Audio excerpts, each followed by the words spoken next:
Subhanahu wa Ta'ala.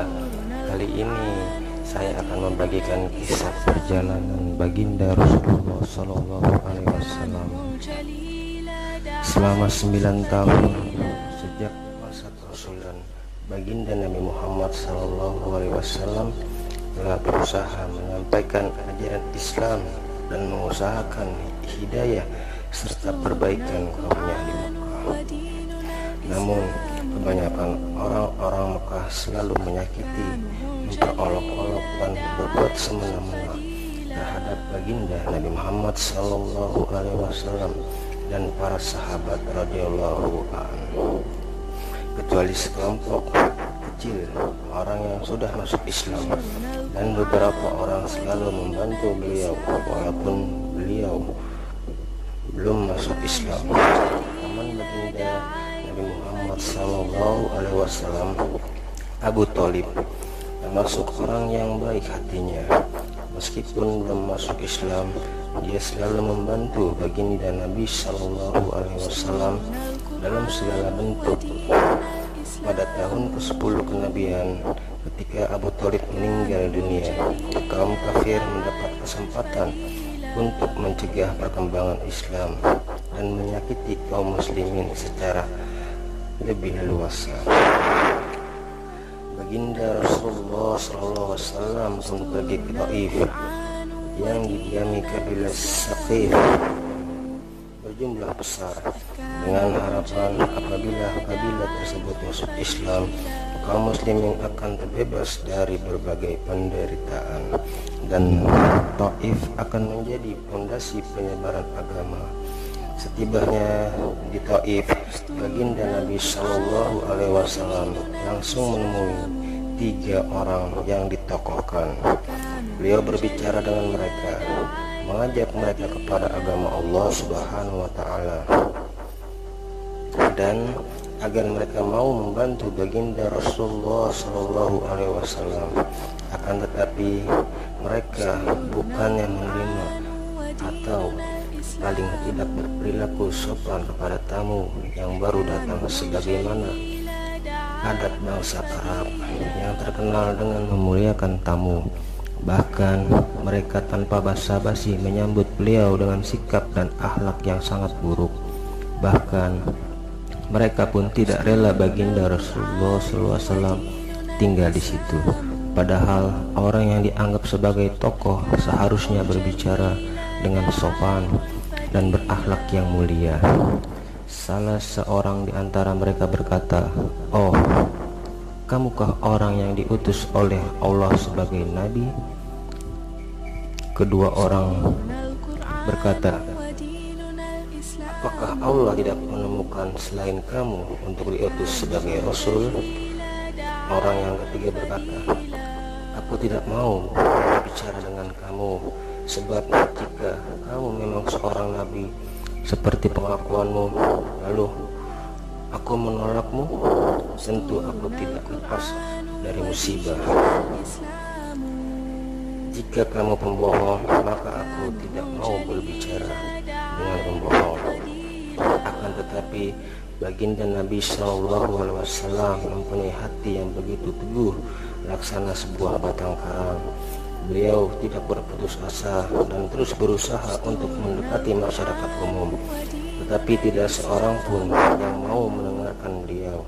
Jangankan menerima, bahkan mereka menghardik, "Tinggalkan segera kota kami, pergilah kemana kamu suka."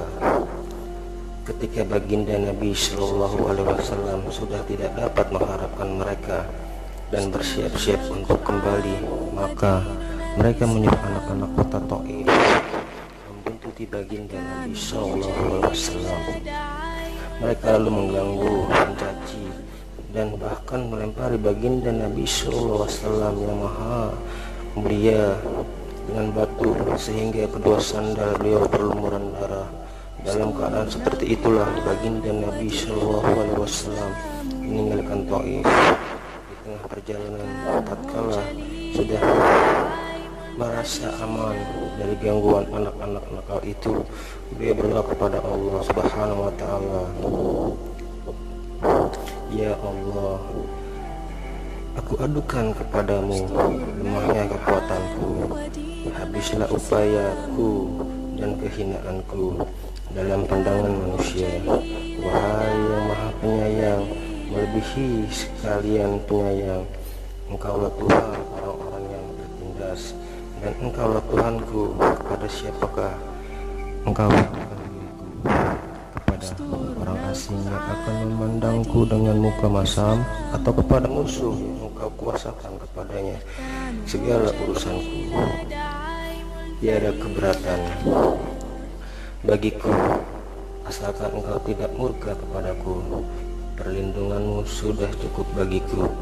Aku berlindung kepadamu dengan nur Zat-Mu yang menyinari segala kegelapan, dan dengannya menjadi baik di segala urusan dunia dan akhirat. Aku berlindung dari turunnya kemarahan-Mu kepadaku atau kemurkaanmu kepadaku. Aku sanggup berbuat apa saja hingga Engkau ridho. Tiada daya dan upaya melainkan denganmu. Itulah doa Nabi SAW. Lalu Allah Subhanahu wa Ta'ala, penguasa seluruh alam, pun memperlihatkan keperkasaannya dan mengutus malaikat Jibril alaihissalam untuk datang memberi salam kepada beliau dan berkata, Allah Subhanahu wa Ta'ala mendengar ucapanmu dan jawaban kaummu, dan Dia mengutus kepadamu penjaga gunung, malaikat penjaga gunung, agar siap melaksanakan apapun perintahmu kepadanya. Malaikat penjaga gunung itu pun datang dan memberi salam kepada baginda Nabi SAW, seraya berkata, apapun yang Engkau perintahkan akan kulaksanakan. Bila Engkau sukai, akan kubenturkan gunung-gunung yang ada di sekitar kota ini, sehingga siapa saja yang tinggal di antaranya akan hancur binasa, atau apapun hukuman yang Engkau inginkan. Namun baginda Rasulullah SAW yang bersifat penyayang dan mulia ini menjawab, aku hanya berharap kepada Allah Subhanahu wa Ta'ala, seandainya saat ini mereka tidak menerima Islam, semoga kelak di antara keturunan mereka akan lahir orang-orang yang menyembah dan beriman kepada Allah Subhanahu wa Ta'ala. Demikianlah akhlak baginda Nabi SAW yang mulia. Kita mengaku sebagai pengikutnya, namun ketika sedikit kesulitan atau celaan menimpa kita, kita langsung marah, bahkan menuntut balas seumur hidup. Kezaliman dibalas dengan kezaliman, sambil kita terus mengaku sebagai umat baginda Nabi SAW. Meskipun mengalami penderitaan dan kesusahan yang berat, baginda Nabi SAW tidak berdoa buruk dan tidak menuntut balas terhadap umatnya.